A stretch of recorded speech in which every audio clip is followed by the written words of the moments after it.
जब हम लोग भारत आदिवासी पार्टी का स्थापना दिवस मना रहे हैं, तब ये याद रखना बहुत जरूरी है कि यहां तक पहुंचने में हमारे पुरखों ने कौन कौन सी कुर्बानियां दी हैं।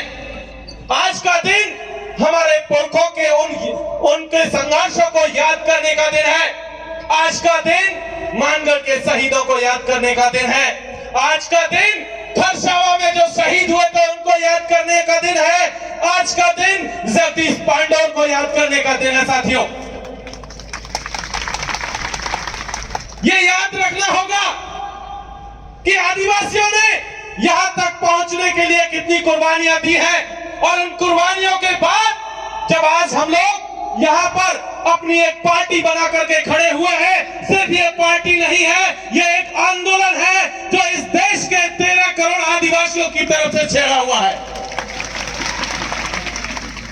ये आंदोलन सिर्फ इतना नहीं है कि हम कुछ विधायक, कुछ सांसद जयपुर और जो है दिल्ली में भेज देंगे या भोपाल भेज देंगे या जो है अहमदाबाद और बॉम्बे की विधानसभाओं में भेज देंगे।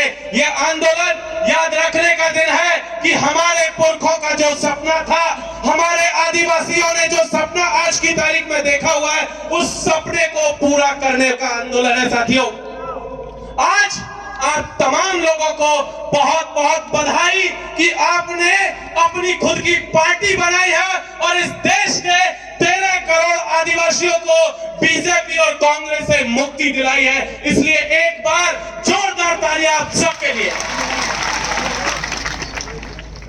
साथियों, एक चीज आज तक हम देखते आए हैं कि इस देश में लगातार जो स्थापित पार्टियां रही हैं, चाहे बीजेपी हो चाहे कांग्रेस हो, पिछले 75 सालों में हमने देखा है कि इस देश का संविधान आज की तारीख में उन्होंने संकट में ला करके खड़ा कर दिया है। हम देख रहे हैं कि इस देश का लोकतंत्र पूरी तरीके से खतरे में आ चुका है। आज की तारीख में हमने देखा है कि किस तरीके से लगातार इस देश के नाम के साथ भी छेड़खानी हो रही है। जब हमने एक पार्टी बनाई है तो ये याद रखने की जरूरत है कि ये पार्टी इस देश के संविधान को भी बचाएगी, ये पार्टी इस देश के लोकतंत्र को भी बचाएगी।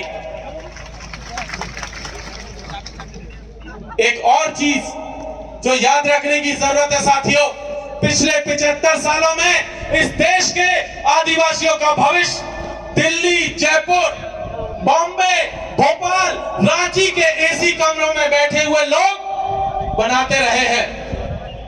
अब ये नहीं चलेगा। अब आदिवासी जाजम तय करेगी दिल्ली और जयपुर का भविष्य क्या होगा।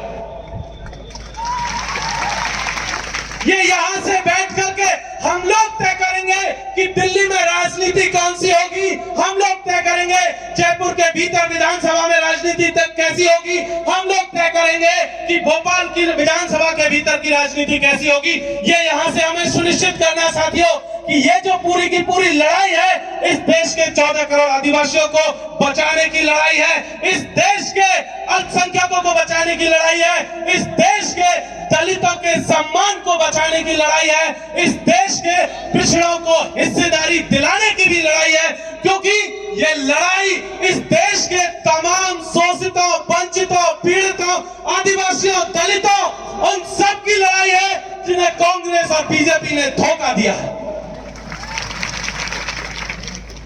हमें एक चीज याद रखनी है साथियों कि आज की तारीख में हम लगातार देखते आ रहे हैं कि हमारे साथी, बहुत सारे साथी आज हमारे साथ में शामिल है। यहाँ पंडाल में है, पंडाल के बाहर लाखों की तादाद में आप देखिए, पीछे एक बहुत दूर एक टंकी है, वहां पर भी लोग बैठे हुए हैं।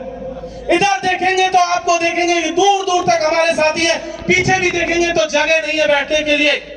लेकिन तब भी एक चीज यहाँ से कह देनी है हम लोगों को, जो लोग अभी भी कांग्रेस और बीजेपी के लिए दरी पट्टियां बिछा रहे हैं, उनके लिए जो है उनका सामान ढोने का काम कर रहे हैं, झंडा डंडा ढोने का काम कर रहे हैं, उन सबको यहां से एक बात कह देनी चाहते हैं साथियों कि हम देश बचाने निकले हैं, आओ हमारे